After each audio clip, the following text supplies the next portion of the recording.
Hi Year 11, let's revise power and conflict poetry. So remember, I've advised you to concentrate on Ozymandias and Remains as they are unlikely to come up again, as they've both been on twice before, but you need to know all of the poems at least a little bit. Okay, so I'm going to go through every poem and talk about which one you can compare to Ozymandias and Remains and why. Okay, so let's start with War Photographer. So this poem begins with a war photographer in a dark room and he's developing his photographs from a war zone. The photographs prompt memories of the incidents he has photographed to surface, and he tells us how only a handful of his photographs will be published in a magazine, suggesting this gives an incomplete picture of people suffering and the photographer's experience. The reader's emotions will be briefly stirred by the images and then forgotten, and it very much explores the theme of conflict in the depiction of suffering, which is really juxtaposed with and strengthened by kind of the mild response of the readers to the published photographs. So the poet, Caroline Duffy, is describing how this war photographer records human suffering, and it's kind of very impassive in tone, almost unbothered at the start, which really contrasts that kind of the chaotic and horrific nature of the images, which highlights the indifference of the public. If I was in the exam and I was looking at something to compare it to, I would be comparing it with Remains in terms of how people cope with conflict. Okay, so let's start going through some annotations. So the alliteration of spools and suffering, the spools of suffering, so remember spools are the rolls of camera film, highlights the juxtaposition between the suffering and the ordered rows. It's a photographer's job to create order out of chaos, and that's very much what's happening here. He's sorting through these hundreds of images and trying to create some sort of order to it. It then goes on. Sorry, it doesn't go on. The metaphor there as well, emphasising kind of the vastness of the suffering. It appears endless. So we know a spool of film is continuous and quite long. It's like a roll of sellotape. So that really highlights how expansive the suffering is. And the rhyming couplet in rows and glows reflects the photographer's kind of calm control. So despite the fact that he's looking at these horrific images and he's witnessed these horrific images, in this moment, he's really quite calm. We've got this impassive tone happening. The semantic field of religion is used here with the church, a priest, the mass. And this really highlights how respectful the photographer is towards his subjects, which really contrasts later with the editor picking out 5 or 6 and the reader's response where they just prick, their eyebrows prick before pre-lunch beers. There's a hint that photographer, like the soldier in Remains, is suffering from some form of PTSD. We've got these verb traces: tremble, explode and twist, and that shows very much how he's haunted by the images of the people dying in the explosion. And like I mentioned before, there's this real contrast of home and the war zone. So in home, in rural England, it's ordinary pain, which a bit of sunshine can get rid of, which contrasts strongly the reality of these war zones where the fields explode beneath the feet of running children. He talks about how, as he's watching the photograph develop, a half-formed ghost appears in front of him, and that represents how much he is haunted by what he saw. It is a literal kind of explanation as well of what it looks like as the photograph is developing, but also if this is the moment of someone's death, this is as someone is becoming a ghost. But it also could be commenting about how these people are forgotten, they are just ghosts. I've always liked the statistic of the 100 agonies in black and white compared to the juxtaposition of the 5 or 6. It really highlights the indifference of the editor and the world, that we're looking for it for gratuitous kind of entertainment, not because we actually really care. And at the end, he talks about from the aeroplane, he stared impassively at where he earns his living and they do not care. You know, it's kind of ironic because those at home are desensitized and he has PTSD. You know, he's traumatized by what he's seen and people are not really bothered. Okay, so that's war photographer. Okay, so on the slide, I'm not going to read this to you. These are tasks that you've seen in class. And we've got a question there: explore how Duffy presents the impact of conflict in the war photographer and what that response might look like. What I would like you to do for your revision is, can you compare what I have said in that paragraph about how war is horrific and highlights how apathetic and uncaring the response is? Can you compare that to Remains? Okay, so time for Ozymandias. Now, you should know this inside and out by now, but if you don't, it's not a problem. I'm going to run through it now. Again, we can compare Ozymandias to Remains, but instead of this kind of idea of power, we can talk about this idea of powerlessness. Okay, the idea of lacking in power or not having power. So on this slide, I've started kind of with the structural features for Ozymandias. And it tells the story of a traveller who encounters a statue in the middle of the desert of an arrogant king who ruled over an ancient civilization, yet now his statue has crumbled and fallen. So each line has 10 syllables, apart from this line, which has 11. You know, this shows how important he is, or how important he thought he was. So it's iambic pentameter, it's a sonic form. But however, this one deviates because he was trying to show how powerful he was. My name is Ozymandias, King of Kings. And the irony is these words are now remaining on the pedestal, but no one actually knows who he is. You've got caesura used throughout. Okay, so caesura is where the full stops are. Stand in the desert, full stop. Near them on the sand, half sunk, a shattered visage lies. These comma breaks, okay? These commas and these breaks in the poems represents the breaking up of the statue, and it highlights how actually Ozymandias didn't have any real power at all. It's faded just like he's faded. Enjambment is used, so remember enjambment is when the line runs on to the next one.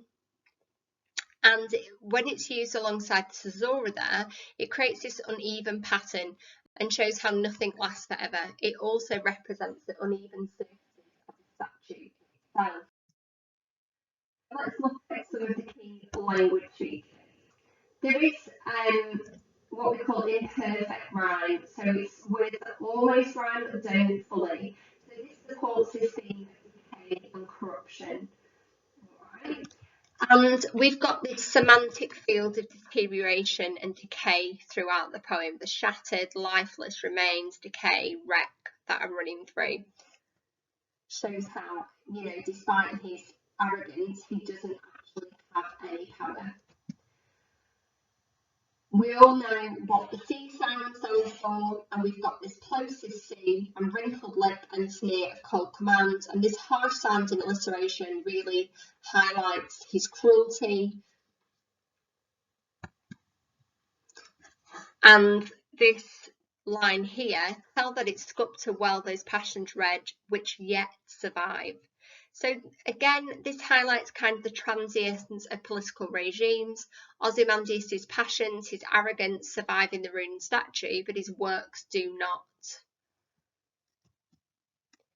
And it talks about how the hand that mocked them and the heart that fed. So it's very much this ambiguity here. His hand mocked the people and did his heart feed on their suffering, or was the sculptor actually mocking his face?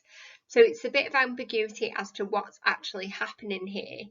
If it's his hand mocked his people and his heart fed on their suffering, there's an irony in that, and the fact that now the broken up of the statue is actually mocking him. But maybe the sculptor was mocking his face, saying he didn't have as much power as he thought he did. It was all just for appearance sake.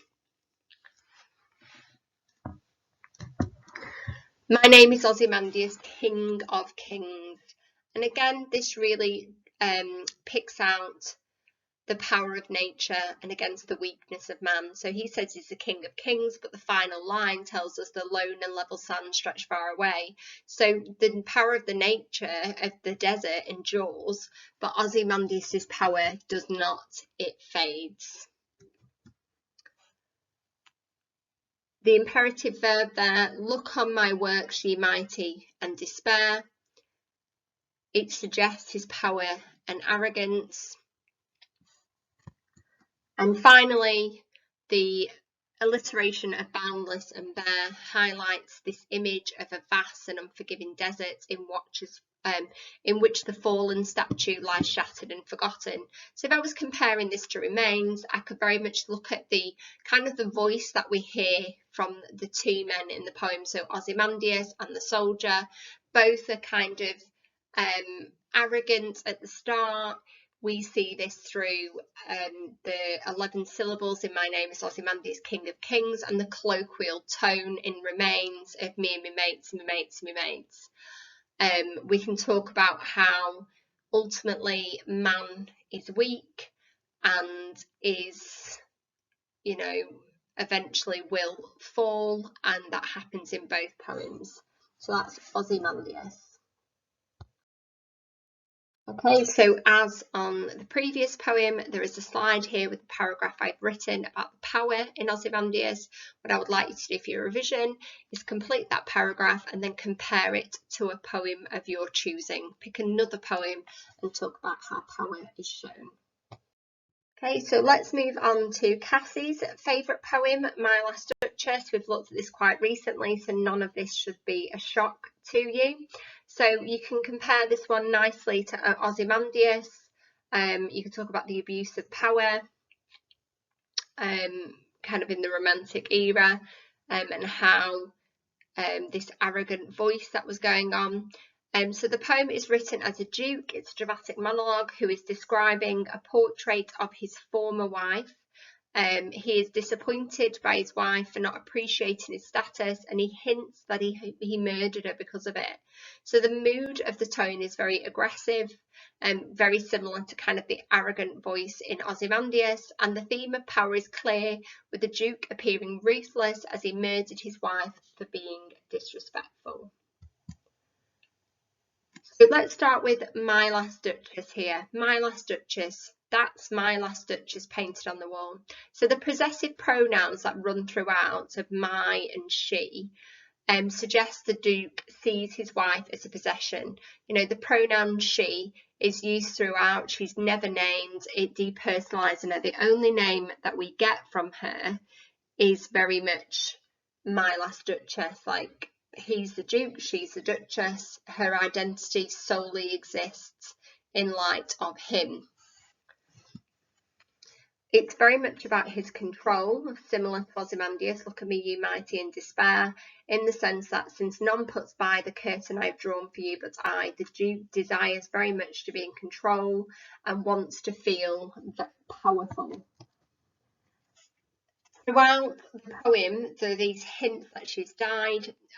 You've got the semantic field, kind of murder or death, I suppose, looking as if she were alive. But here, the faint half flush that dies along her throat. That image there very much foreshadows that she's dead and that he's murdered her. And we've got repetition here. Too soon made glad, too easily impressed. This repetition emphasises the Duke's displeasure at her voice. It's when we've got the two with the double O, it's like too much, too difficult, too hard. It's really exaggerating. So that repetition there emphasises how cross he was with her. And he says, Sir, 'twas all one. That exclamation mark there again is very similar to Ozymandias. Look at me, ye mighty, in despair. It shows the exclamatory language and short sentence shows the aggressiveness of his feelings towards her. The dashes in this line, or throughout the start of this stanza, she thanked men, good, but thanked somehow, I know not how. You know, he's angry, he's incredulous at her behaviour. You know, he clearly thinks that she's been up to no good. And he is furious that she ranked my gift for 900 years old now, with anybody's gift, that he felt his status and power should outweigh all else. And that is just like Ozymandias, isn't it? Look at me, you mighty in despair. I am Ozymandias, king of kings. I should have the power. I should have the respect. And his vocabulary in here, quite clear to such an one, highlights the view of the Duchess as this object. And if she let herself be lessoned, though, you know, it suggests the Duke's belief that she should have allowed him to control her behaviour. He feels like he should have had ultimate power over her. He's furious with her. So because of his, you know, how angry he's got with her, he gave commands. And, you know, he was really unsatisfied with her behaviour, and the juxtaposition there and the sudden change of topic suggests that she was murdered, but that's of little of importance to him. You know, this grew, I gave commands, and all smiles stopped together. There she stands as if alive. Will it please you to rise? You know, it's not even a blip on his radar. And in the end, he points out another piece of art, a bronze statue of Neptune staring at taming a seahorse, which is a metaphor for him and what he was trying to do with his wife. Neptune, a god, him, a god, you know, same as Ozymandias, king of kings, taming a seahorse, taming a woman, taming nature. But ironically, he couldn't do that, and he's had her killed, but I suppose in that sense he therefore has tamed her. So he describes another of his possessions there, and he suggesting that he thinks his former wife, her painting and the statue are actually of a similar worth. And this final first person pronoun at the end emphasises his self-centeredness and his arrogance. So that is my last subject. Again, as before, pause the video, read the question, have a go at completing the response and comparing it to a poem of your choice. Okay, another poem that we've done recently is London by William Blake. This poem very much represents a negative view of London and its inhabitants. It's talking about how the wealthy and the powerful live lives of luxury while the poor live a life of misery and depression. And Blake guides the reader through the streets of London. This is very much a structural poem. We follow him on his journey, and as we move into these charted streets of London, we are exposed to the suffering of the people. There's very much a tone of here that the church is unsympathetic to this suffering and the revolution is imminent. Remember, this was kind of a reaction to the French Revolution in France. And we've got this final image of cursing prostitutes and crying babies, creating this powerful impression of degradation and corruption in London at the time. So the theme of oppression is highlighted throughout the poem. It's very much about oppression. So you can compare this to Ozymandias again and talk about the abuse of power in the Romantic era and these, leaders oppressing poor people, but them actually doing very little to rise up against it. In Ozymandias, they wait for nature to destroy him. But what William Blake was hoping for with this poem, that to create an uprising like we'd seen in the French Revolution. So let's run through some of these features. So we've got this repetition of marks of weakness, marks of woe, and this really emphasises the suffering of the people. You can compare that to Ozymandias with the hand that mocked them and the heart that fed. These people are victims of these awful societies led by these leaders who don't care about the poor. And throughout, you've got this romantic field of suffering here. The weakness, the woe, the cry of fear, the cry, sigh and tear, all very much about how everyone in the city is affected. There's a strong image, this emotive metaphor of the blood running down the palace walls, and it creates this dramatic and critical tone. And I think this is where you can compare Ozymandias and Blake and say they're very, very different. I think in Ozymandias, it's almost a tone of apathy, just wait, and eventually these leaders will disappear and they'll be replaced by something else and nature will win out. But Blake is very much creating a critical tone, and he wants people to be cross with these leaders and actually rise up against them. And in the final kind of sentence, you've got the youthful harlots, so the cursing kind of prostitutes and these newborn infants that are crying, really highlights kind of the corruption of innocence in society at the time. And finally, the plosive alliterative verbs imply very much of kind of a violent reaction, whereas I think Ozymandias is much kinder. The lone and level sand stretch far away. It's almost quite calm and ends in kind of saying nature will endure and goodness will win out, whereas this one has kind of got an aggressive ending. So you can compare the endings of the poems there. Okay, so as before, here's the paragraph I've written about the theme of conflict and suffering in the poem London. Complete that response and compare it to a poem of your choice. Okay, let's get on to the Prelude. Okay, the Prelude you can compare to any of the poems. You can compare it to Ozymandias or Remains. If you compare it to Ozymandias, look at the power of nature. If you're comparing it to Remains, consider the power of a traumatic experience and the effects that it has on someone. So the poem, it depends on how you interpret it. If we're taking it down the nature route, it's very quite simple. It tells the story of how the speaker finds a boat and steals it, and he rows across the lake at night. First, the speaker admires his surroundings and is pleased with his skill in rowing. However, as he realises the size of the mountain and the immensity of it, he becomes quite scared, and he turns the boat and returns it to the edge of the lake where he found it. The theme of nature is very much explored with this and how it's affected him, because it causes a trouble to his dreams and disturbs him. So it's the power of nature and how weak it makes him feel, which is perfect to compare for Ozymandias.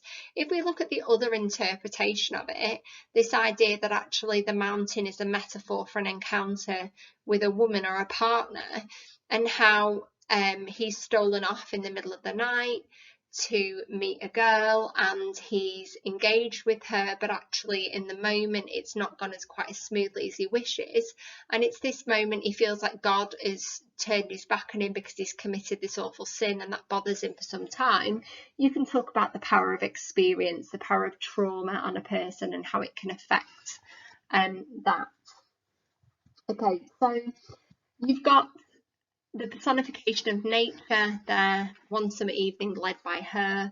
So this benign female force, and it is written in a first person autobiographical tone, the same as Remains, with the frequent enjambment creating a thoughtful and reflective mood. So it's quite a calm kind of poem at the start. It's very much thinking about what has happened.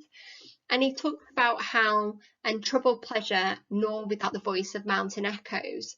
This personification foreshadows the power of the mountain, though the tone is quite light. So we're first getting this sense of nature being incredibly powerful.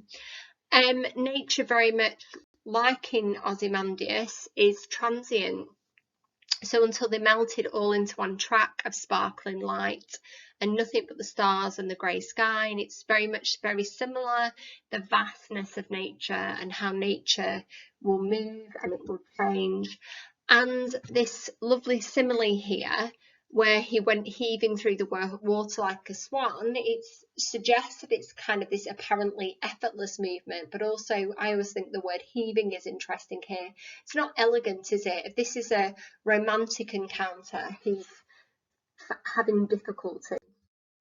So when from behind that craggy steep till then the horizon's bound, a huge peak, black and huge, as if with voluntary power instinct, upreared its head.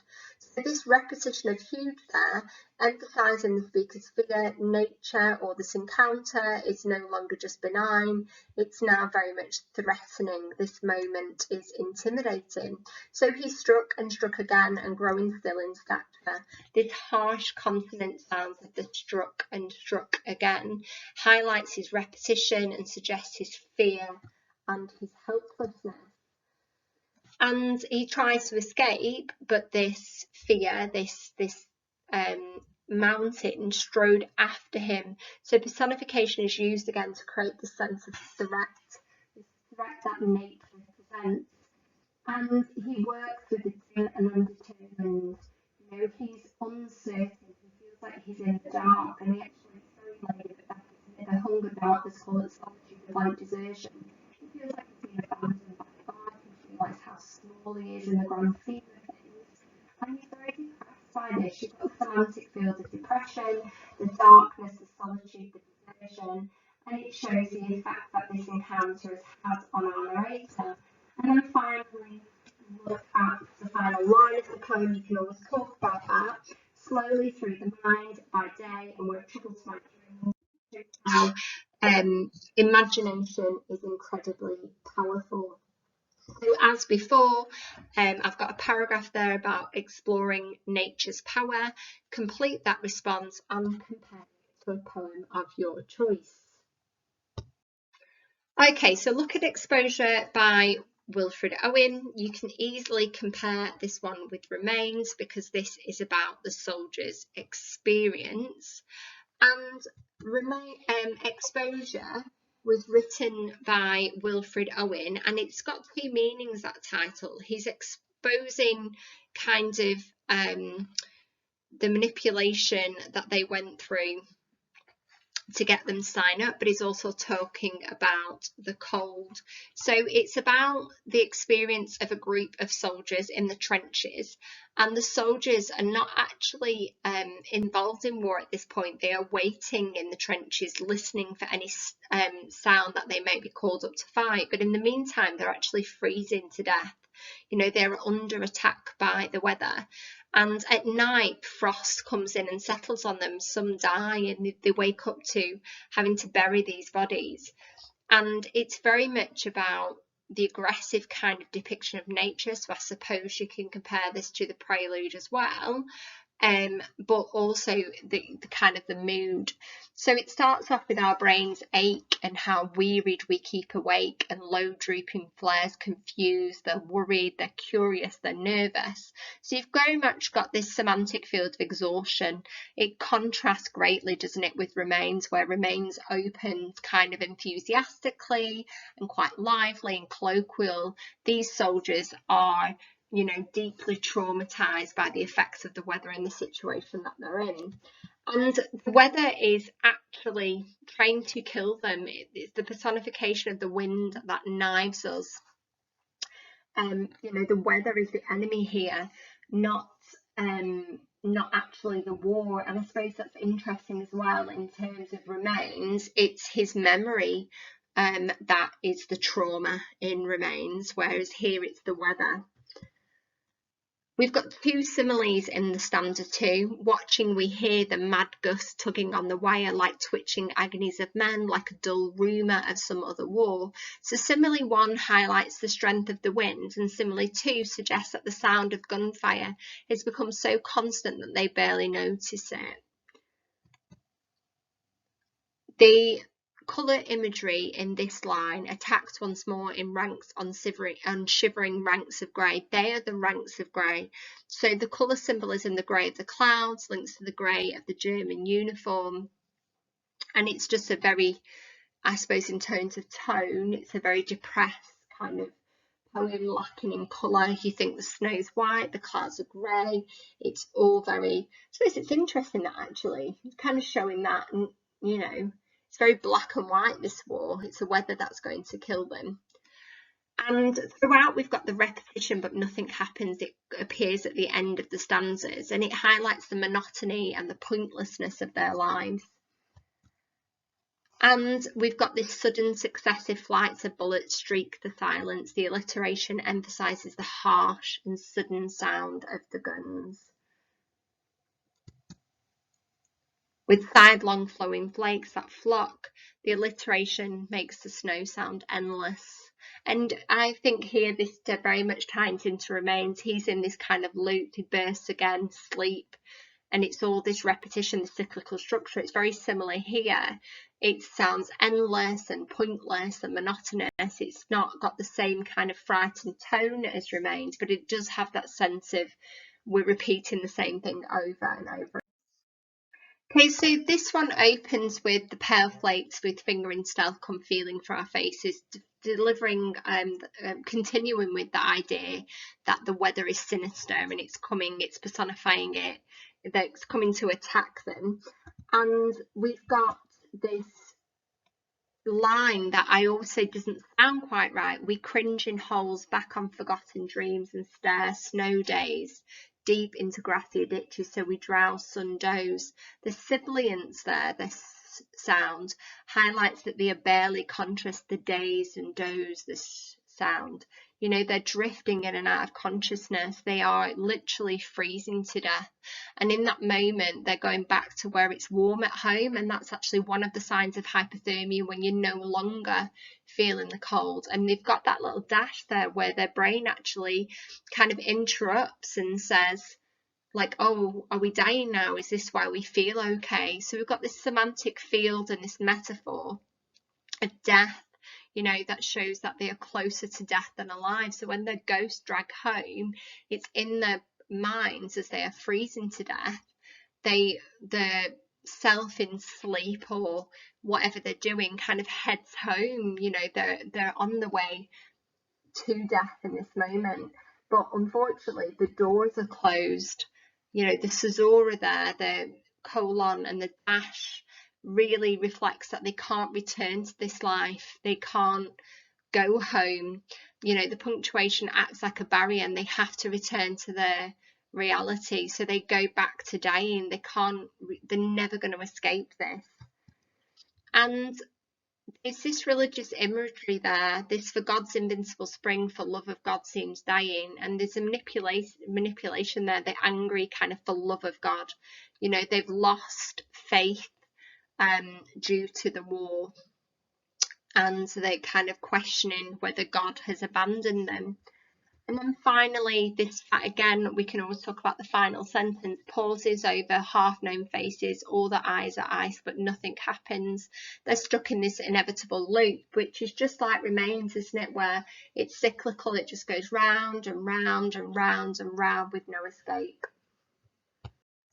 Okay, so as before, you've got this question on the horror of war. I've written a small example, complete my response, and then compare it to a poem of your choice. Okay, so Storm on the Island is the one that Matty constantly says. I don't get this one.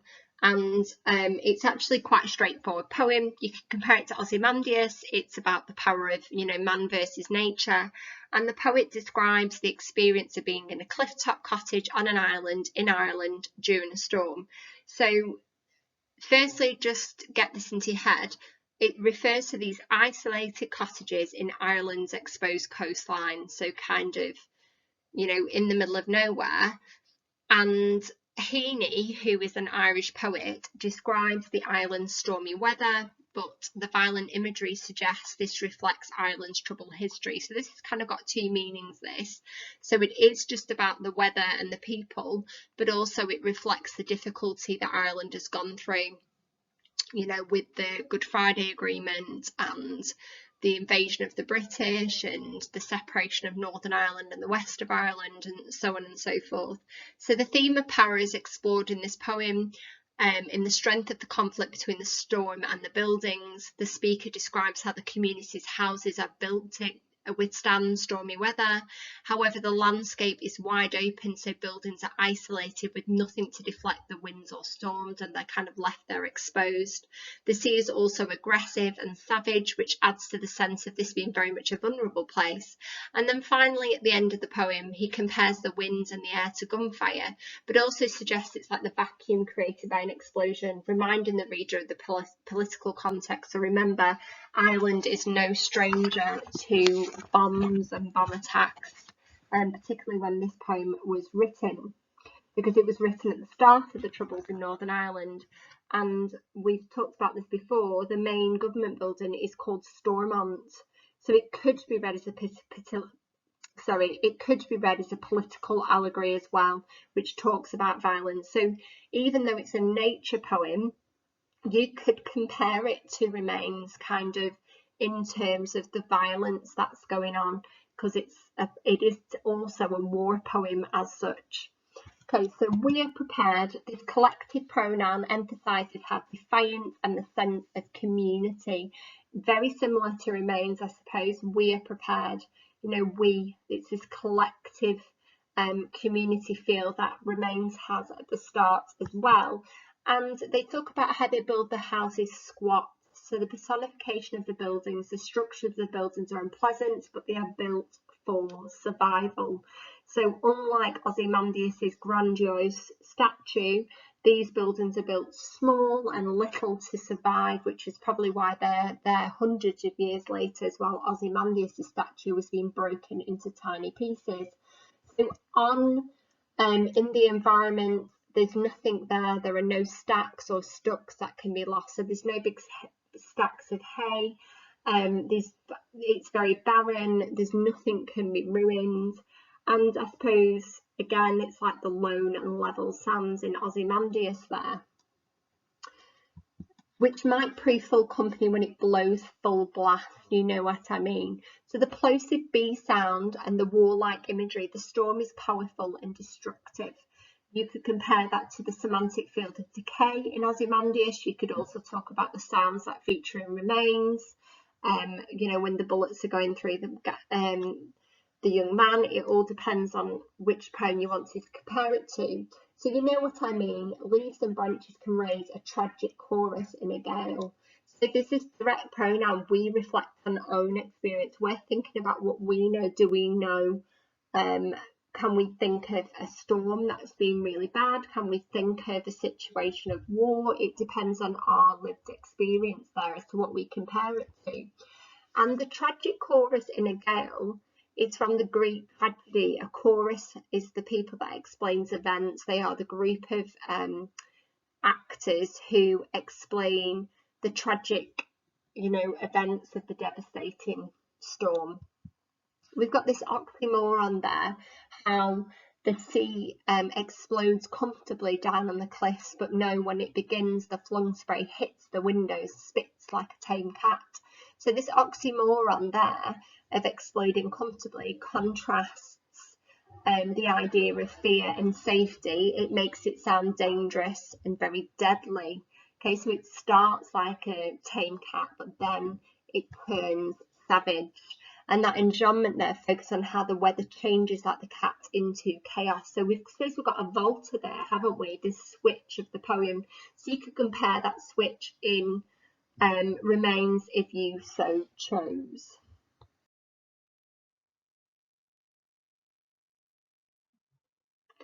Okay, so as previously, pause the video now, read the question, read my response, finish my response, and then compare it to a poem of your choice.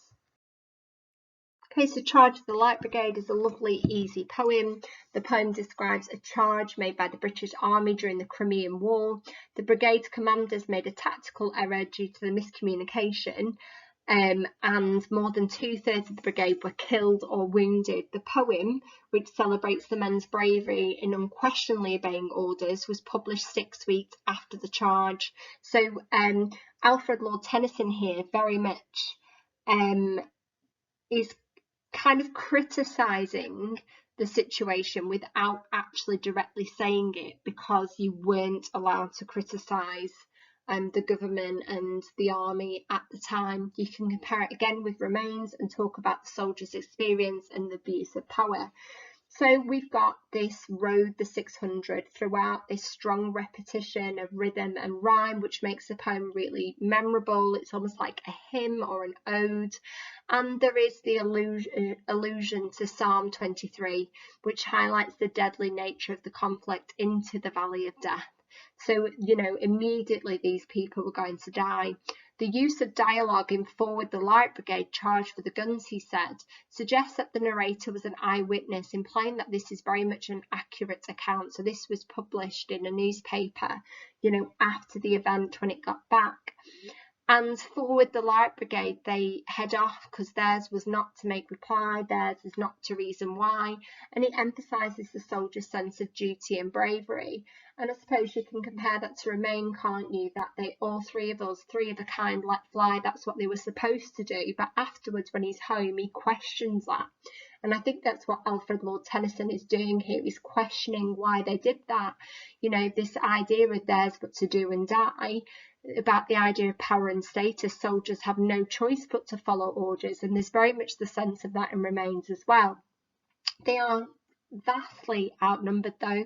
The cannon to the right of them, the cannon to the left of them, the cannon in front of them. The repetition shows how they are surrounded by danger. And again, we've got this image of them heading into the jaws of death, into the mouth of hell. These near synonyms create this image of the battle devouring the soldiers. It's repeated in stanza 5 to emphasise the heroism, but arguably, you know, also their stupidity.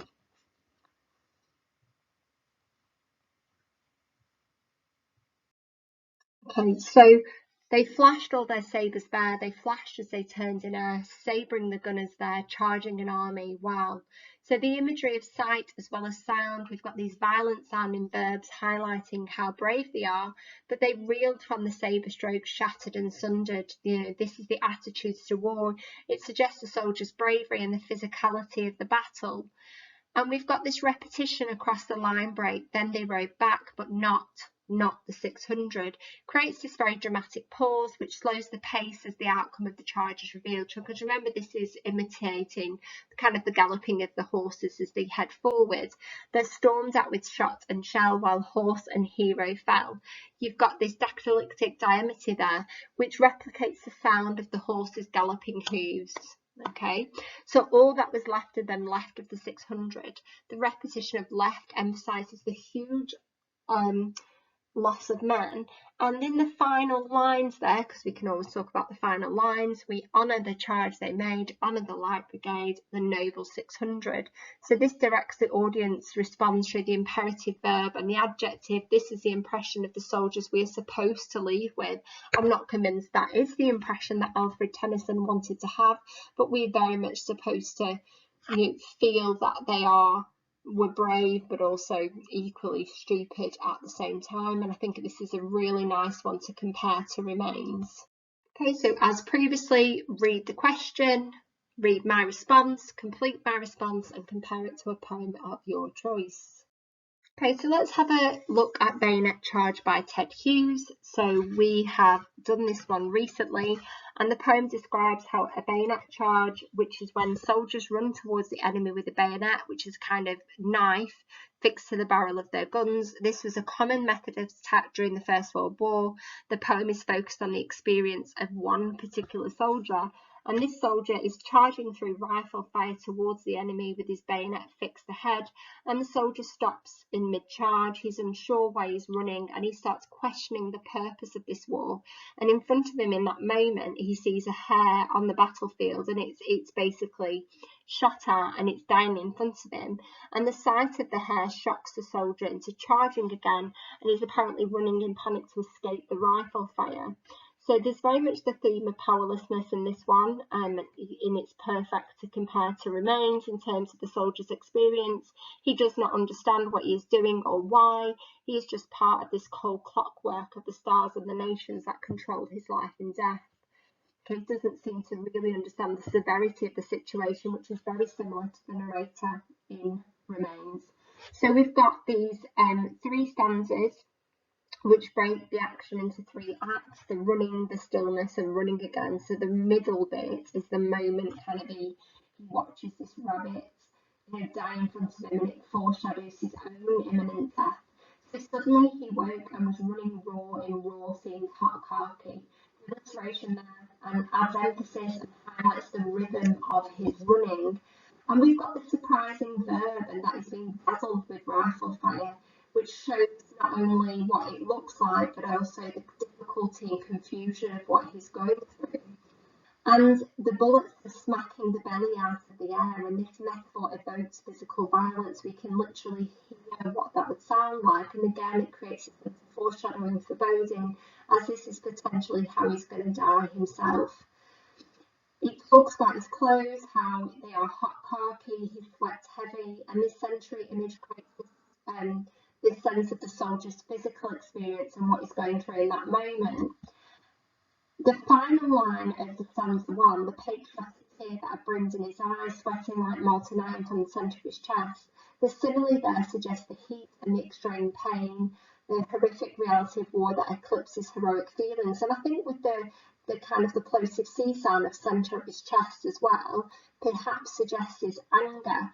And it's that anger then leads into this bewilderment that comes through where he questions why he's been doing what he's doing. The metaphor there of suggesting his lack of control, his nation and the stars control his fate. He doesn't seem to have any control himself as to what's happening. And he's unsure of why he's doing what he's doing or why he's there. He's looking at the reason for his running. Is he wondering in that moment, should he give up? And the simile is foot hung like statuary in mid-stride, suggests the soldier's stillness is this moment of frozen in time where it is literally a tableau as he's trying to decide what to do next. The final stanza introduces this image of his terrified hair, and it's a metaphor for the suffering of the soldiers and foreshadows their terrible fate and the fate that's about to await him. And then finally, this list of typical war poetry themes, ideals considered worth fighting for, but belittled by the final word, etc. It's like he doesn't believe it anymore. And I think you can very much compare that to Remains when he gets home and how he's left and how he's abandoned. So in terms of structure, there's an uneven rhythm, an uneven line length, and the enjambment, which echoes how the soldiers really panicked and haphazard thoughts and movement. You see that in Remains as well. So as before, pause the video now and read my response and the question, complete my response and compare it to a poem of your choice. Okay, so let's look at Remains. Remains is a really straightforward poem. We've done it to death. You can compare it to Ozymandias if you so wish. You can talk about the misuse of power by those with authority, because remember, he is the soldier. He does have power, but also he's not being properly trained to be there. So it starts with this conversational dramatic monologue. It begins in media res. On another occasion, we get sent out. The first person plural there juxtaposes the I later when he's left to deal with his PTSD. So it switches, doesn't it, from we get sent out, myself and somebody else are all of the same mind. It's very much we, and then eventually he is left alone.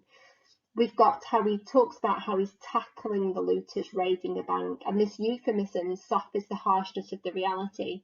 The military language is full of them: fallen, tore, friendly fire. These colloquialisms create the voice of the narrator. So it's very soft compared to Ozymandias, isn't it? Where the look at me, you might in despair. It's not serious at all, the way it begins. And he talks about how he's probably armed, possibly not, and the alliteration and rhythm of this sentence hints at the conflict that the soldier feels. So there's this moment, isn't it, where it switches from we to and I swear, I see every round as it rips through his life, I see broad daylight. This is the moment his PTSD starts. It's no longer the same mind as the others. He's completely on his own. And this verb rips there highlights the fragility of life. You can compare that to the semantic field of decay in Ozymandias. This memory rips through the soldier's life, but it also rips the person. Man is easily destroyed, just like the statue is destroyed in Ozymandias. And he's there on the floor, sort of inside out, pain itself, the image of agony. And that's our Volta, isn't it? That's the shift. It goes from that colloquial tone to this real kind of dramatic image. So it's much more articulate, the image of pain itself, the image of agony. The moment of realization, the moment he becomes educated and realizes what he's done, which ironically Ozymandias never has. He didn't see his death, his destruction. And we've got this quite shocking casual image there. He tosses his guts back into his body and he's carted off in the back of a lorry. These casual verbs highlight the desensitization to the violence they felt in the moment, but I think also that's a perfect kind of image of the abuse of power, that they can just discard of this man like he's nothing, just like Ozymandias thinks he can make everyone despair and mock the people and starve the people. It's very, very similar. Like, these people with power don't feel like there's any consequences to their actions. So we've got this turning point with the end of story, except not really. This should be the end of the event, but it's actually the start of this PTSD. And we've got this metaphor of the blood shadow stays on the streets. You know, the blood stain and the memory, and the noun shadow has connotations of darkness and fear. And he blinks, and that enjambment there brings the poem to the future and the flashbacks. He's tortured by his memories, by what he's done. And I suppose that's where Ozymandias and the soldier in Remains vary. He had power, but he didn't recognise that power. He wasn't trying to utilise that power or wield that power. It was kind of accidental. And now he's haunted by his crimes. And he bursts again through the doors of the bank. And that present tense shows how it affects him now. And the B plosive highlights how violent the moment was. And we've got this kind of reference to sleep. He sleeps and he dreams, and it shows his curse. The memories are unstoppable and ending. It's very similar to Macbeth, isn't it? Macbeth has murdered sleep. So you could talk about there the downfall of the person in power. You can compare Ozymandias there to Macbeth. You've committed a crime against nature, and nature has to punish you for it. So when the drink and the drugs won't flush him out, he's mentally trapped by what he's done, and he's here in my head when I close my eyes. He's tormented by the memory of this one moment. It's dug in behind enemy lines. It raises this question, who is the real enemy? So I think this one is very nice to compare to Macbeth, and you can compare it to Ozymandias there, this final line of his bloody life in my bloody hands, the anguish he feels, and the actual scene itself. And Ozymandias is destroyed along with the statue, but this guy is mentally destroyed, and we could argue, should he be? Should he be destroyed by what he's done? Did he knowingly do it, or was it an accident? Okay, so I have written a paragraph there. Read the paragraph, read the question, complete the response, and compare it to a poem of your choice.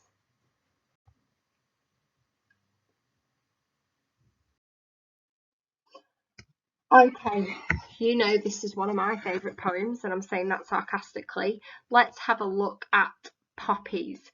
So Poppies begins 3 days before Armistice Sunday, and poppies have already been placed on individual war graves. So this is very much about Armistice Day, which is the celebration of the end of World War I. It's the one that we celebrate the 11th hour of the 11th day of the 11th month. And poppies are symbolic of commemorating those who have died, and it implies very much that this is about the death of someone, potential that someone has died in war, this woman's son. So it's unusual because it's very much from a woman's perspective. However, both the mother in Poppies and the soldier in Remains, it's very much this effects of conflict and the effect of guilt. So just to remind you that this poem is about a mother recalling how she said goodbye to her son as he left from home, and it's implied that he's joined the army and perhaps has died. It talks about how she smartens him up before he leaves, and she pins a poppy onto his jacket, removing the cat hairs from it, smoothing his collar. The son then leaves, and his mother goes to his bedroom, where it's implied she releases her emotions, and perhaps metaphorically her son too. He then leaves the house, she climbs a hill to a war memorial, and she traces the names of those who have fallen in battle. It's unclear if her son's name is inscribed there. And very much conflict and guilt is explored in the mother's thoughts as her son leaves home, perhaps to join the army, and she feels very guilty that she's let him go. So when she describes how she pinned the poppy onto his lapel, and it foreshadows when she herself will wear a poppy herself later. It's a very tactile image and represents her longing to touch him again. And the image of the poppy, the spasms of paper red, that kind of foreshadows or forebodes his death, or the fact that he's died. It's a very painful image of blood. Is that how he died? Was he shot in his chest? And it talks about how she steeled the softening of her face. She really wants to kind of cry, she wants to be sad, but she's desperate to appear unafraid, suggesting that she's been crying over this. There's this strong motherly image that runs through, and it's broken up with this lexical field of words suggesting that he's been injured or he's been killed, of graze and spasm and bandage. We've got the religious connotations as well, this reference of the black thorns of his hair looking like the crown of thorns worn by Jesus. So this idea of her guilt that she sent her son off to death for the good of the human race, you know, this image that she crucified him, or she somehow, maybe he was captured and killed and murdered by the enemy, but very much this feeling that she let him down and she's created this situation. Because I was brave as I walked with you to the front door and I threw it open. The door very much is a metaphor, is the door to the front line of battle, his future, his death. But, you know, it's very much she's let him go and she feels responsible for that. And we've got the simile, the world overflowing like a treasure chest, simile of freedom for the son from his mother's kind of suffocating love. He doesn't see the danger, but she does, and that kind of image of a split second is something a mother would often use for when something's gone horribly wrong, a split second and you were gone, you were away, and he's intoxicated by it, very much like the soldier remains, but she feels guilty, and especially with the words after and later, which suggests he's died. And you could compare that to the soldier who remains, who comes back with PTSD and how he feels that. So she talks about this strange image of she went to his bedroom and she released the songbird from its cage, and again this hints at his death, as his bedroom has become kind of a memorial. Is she the songbird and is she releasing her grief, or is she just releasing her son into the world? So it's very non-specific. You know, it could be that he's died, or it could just be that she sent him off into a difficult situation, and that makes her nervous, which is why we've got this lexical field of sewing there. My stomach busy making tucks and darks and pleats. It shows her anxiety and her nervousness. She very much wants to be with him again. We've got this image of I listened, hoping to hear your playground voice catching on the wind. And I think you could compare that there to Remains, how it's almost very young-like and youthful at the start of Remains, but by the end there's this longing to go back to the way it was, but it can't be undone. And finally, the tracing of the inscriptions on the war memorial suggests that his name might be there, you know, or is she just afraid he'll die? Okay, so read the question, read the paragraph, complete the paragraph, and compare it to a poem of your choice. Oh, trust me to put the Emigree right next to Poppies, because we know about how I feel about this one as well. So the Emigree by Carol Reamons, I would hope this one doesn't come up on the exam, because there's quite a bit of controversy with it now, in the fact that she's not actually an immigrant. So it would feel particularly insensitive considering the situation in Ukraine, but you know, oh well. You can compare it with Remains, you can look at the power of memory that has on people. So this poem is very much about how she imagines, because remember she's not an immigrant, how she left her country when she was a child. She has strong memories of her home and her language, and war and distance have failed to break her connection with it, though she can never return there. So even though this is a very different poem to Remains, it is very much the power of memory that she keeps coming back to that. She's got a powerful connection with this particular memory. The thoughts of her homeland bring joy. Her impression of sunlight cannot be broken by the vague and threatening forces that circle the speaker in the final stanza. So whereas in Remains he's haunted by his PTSD and the crime is committed, she's not. She overlooks these images of war and remembers the good things that were there. The theme of memory is explored in the difference between the city of the past that the speaker remembers and the city of the present. And I think you can compare that very much in Remains, kind of the first half of the poem, this young colloquial kind of casual tone, and the end, which is completely traumatized by the memory of the events. So the Once Was a Country, it's very much like the Once Upon a Time. So it highlights that this is a childhood memory. The language choices there suggest a child's story, just like in Remains, it begins me and me mate and me mate and me mate. It's very casual, it's very innocent in the beginning. We've got this idea that it was in November, which is possibly a metaphor for the coldness of war and tyranny, in contrast to the sunlight of the speaker's memories. We've got this, her original view as a bright filled paperweight. It implies solidity, beauty and colour. And I think you could talk about that image there of the paperweight and compare it to Remains with the collective we. You know, that it's, again, that implied sense of community and togetherness. And this metaphor here, I am branded by an impression of light, suggests that this is permanently burned into the speaker's mind, just like the metaphor of the blood shadow in Remains is burnt into his mind and he can't escape it. He's been branded by the memory of sunlight from home, and he's been branded by this man's death.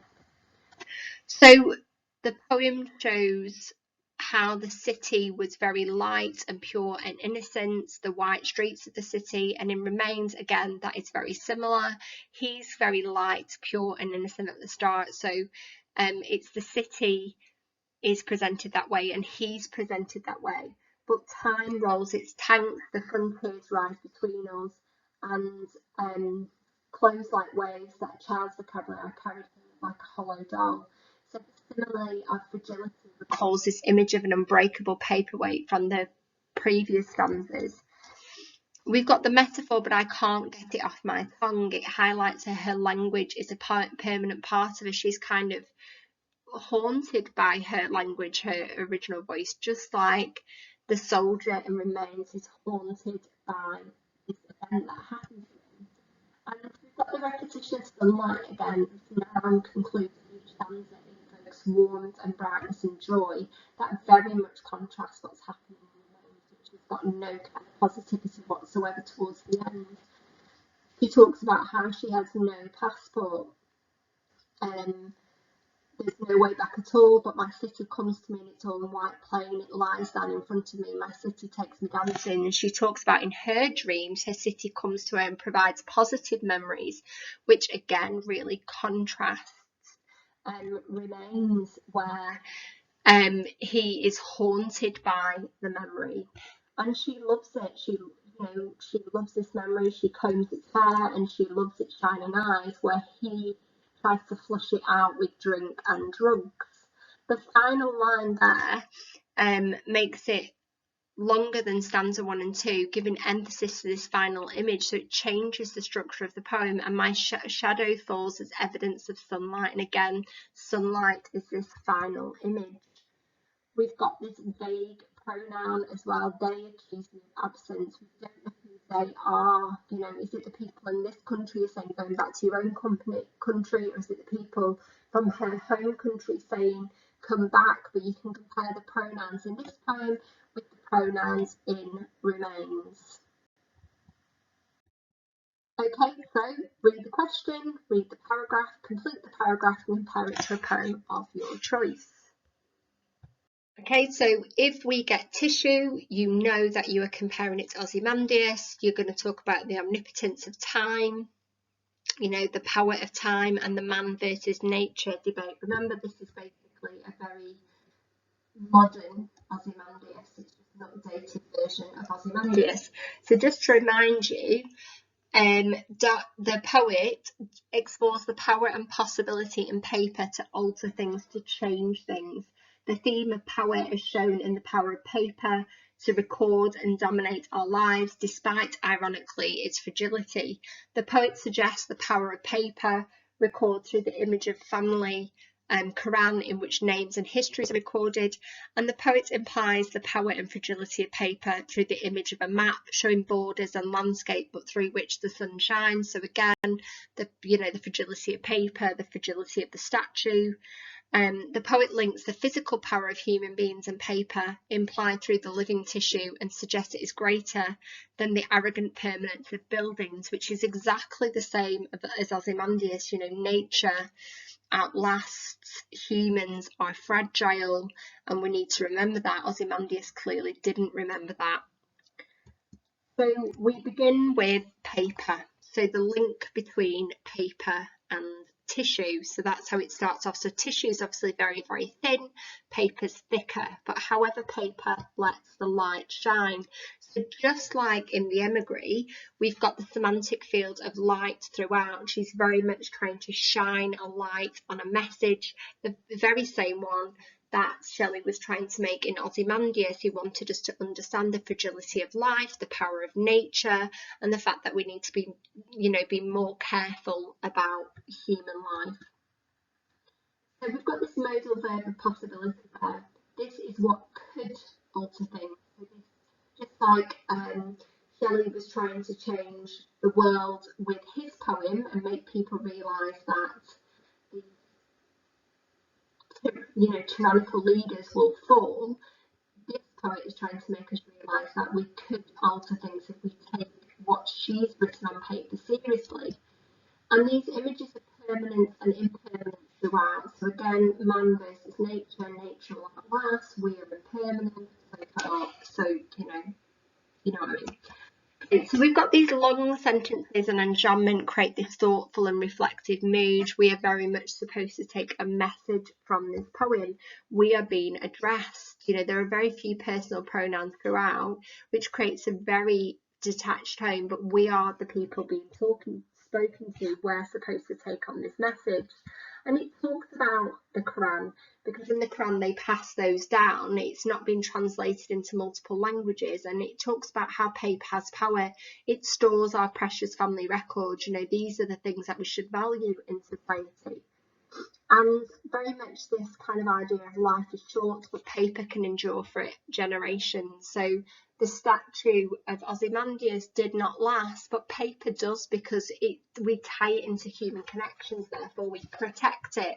We protect birth certificates, we protect relics like Bibles and Qurans that we hand down, because the repetition of "and" there shows that we care and respect these things. They have importance to us. Well, Ozymandias' statue only had importance to Ozymandias.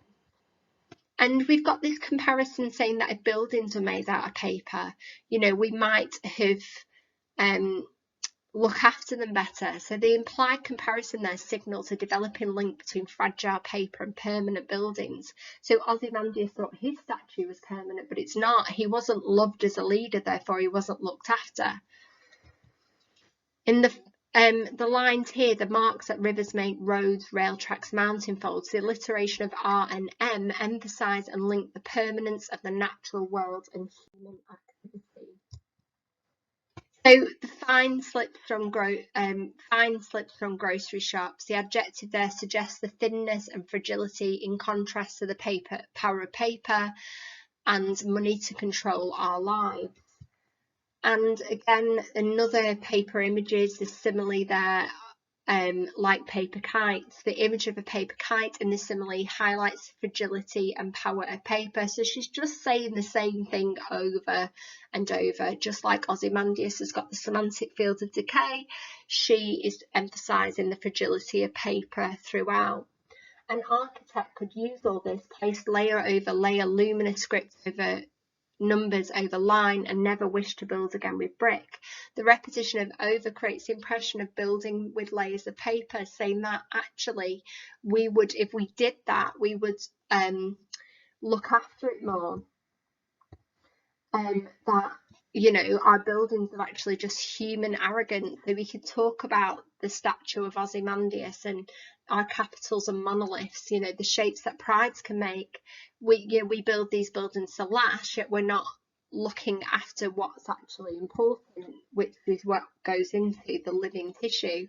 So she then creates that link between paper and tissue, and saying that this is what we should value, things that are living, things that are alive, not things that are going to last forever, because ironically they won't last.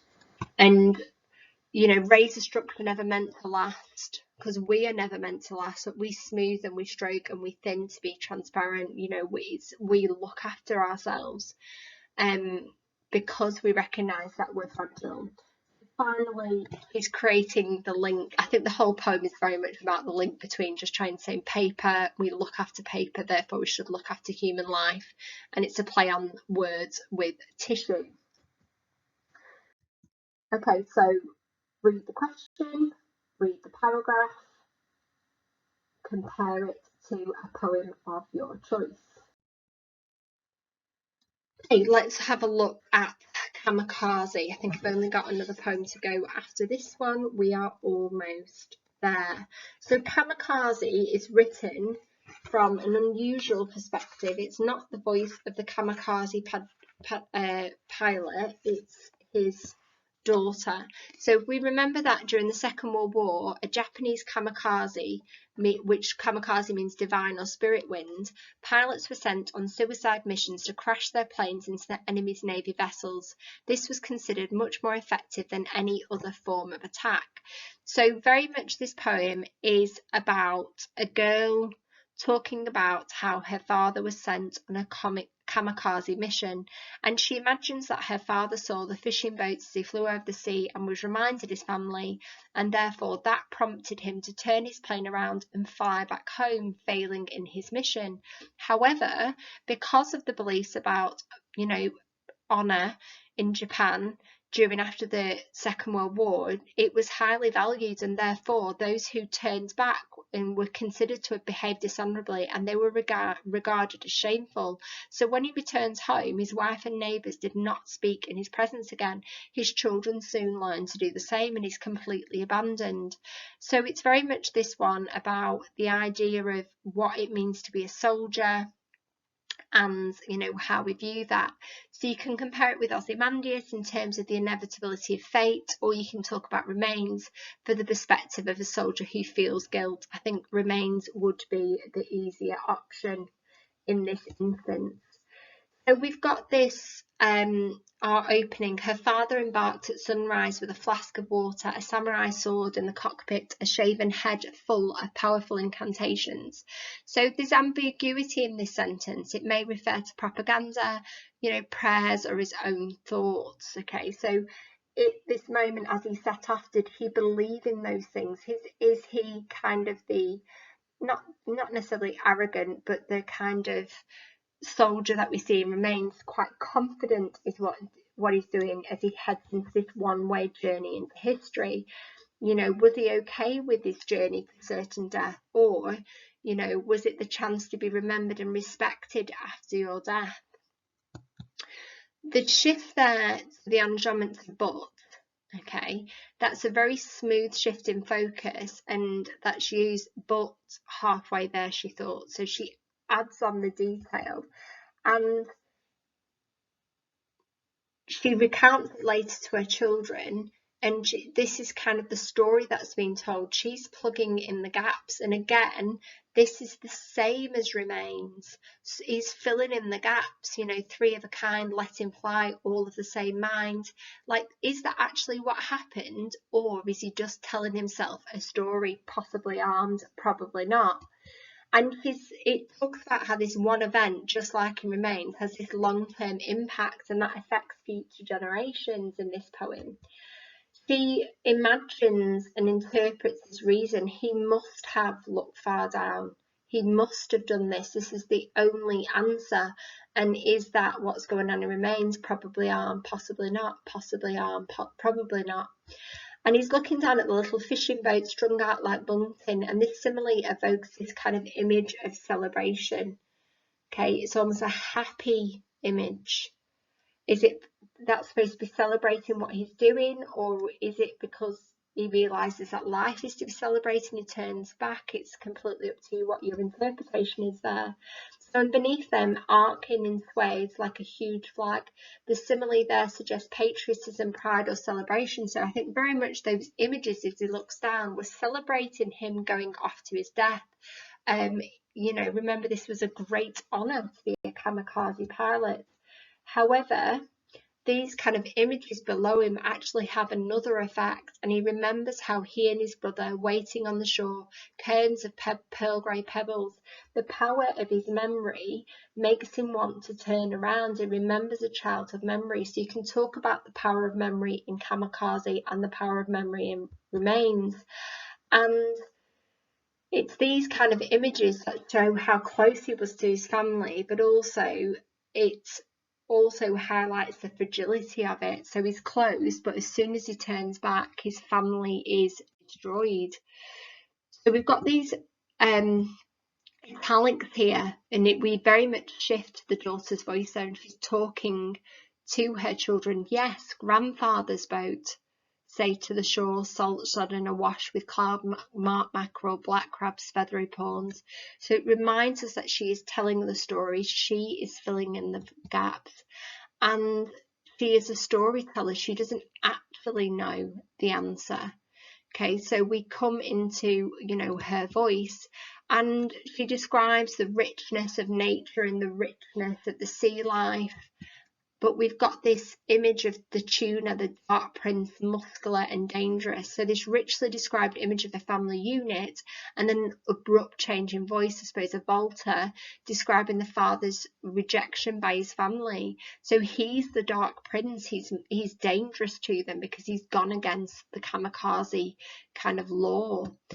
And again, we're back into italics. So the key turning point there is marked by this new sentence following the poem's first full stops, and though he came back.